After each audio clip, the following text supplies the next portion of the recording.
Look at the world around you in which you are living in. Hmm. The clouds are showering, the sun is shining, the grains are growing on the ground, the flowers are blooming, the fruits are ripening, the mountains are full of minerals, and there are navaratnas in the oceans.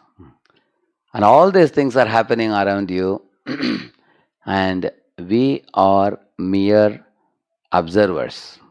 Hmm. We are just mere observers. We are not making the sun shine. We are not making the sun set.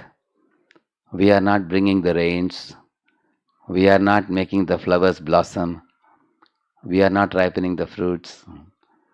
None of it is done by us. We are mere observers.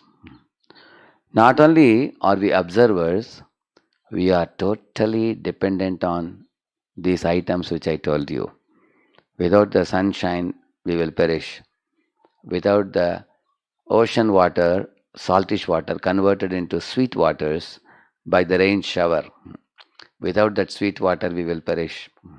Without the grains and the fruits and the cereals and the spices, how can anyone survive in this world? Mm. And without the metals like gold and silver and diamond, as well as manganese, sulfur, iron, and all the 120 elements in the Mendeleev's periodic table, none of it is created by us, but we are finding them all around us in this world. And we are actually benefiting from these items. And we are mere observers and users of these items. So, therefore, one should naturally ask this question: how is the sun rising in the east and setting in the west? Uh, how are the seasons changing? How are the flowers blooming? How are the fruits ripening? So many activities are happening in this world. When Srila Prabhupada went to London, he took the devotees with him and he showed two houses.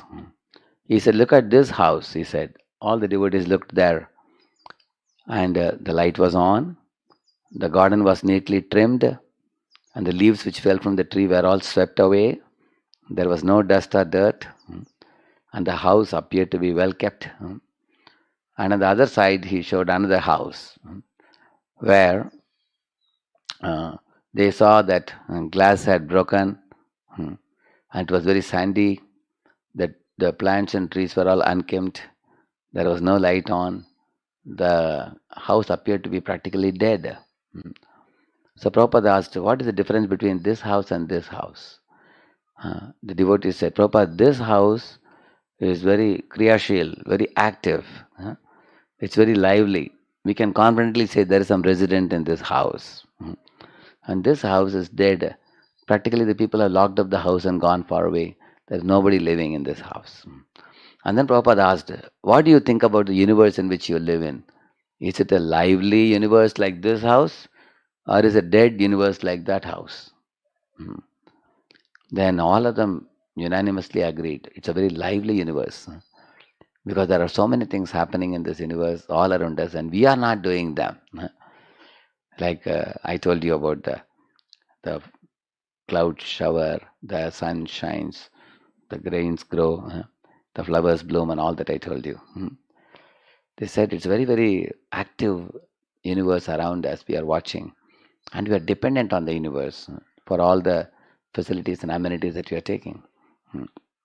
So therefore, one should know. Just like if you take a paper, and if you put some iron filings, and you take a magnet below, and you move the magnet, as you move the magnet, the iron filings also keep moving.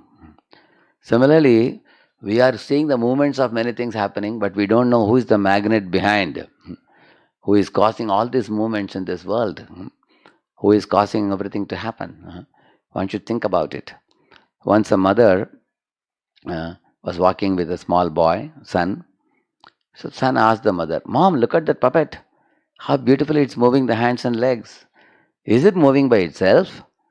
The mom said, No, my dear. There is a puppeteer who is moving his fingers, who is making the puppet move. In the same manner, uh, there is a supreme being who is actually the puppeteer, who is making everything move in this world. and he is the prime mover of the cosmos.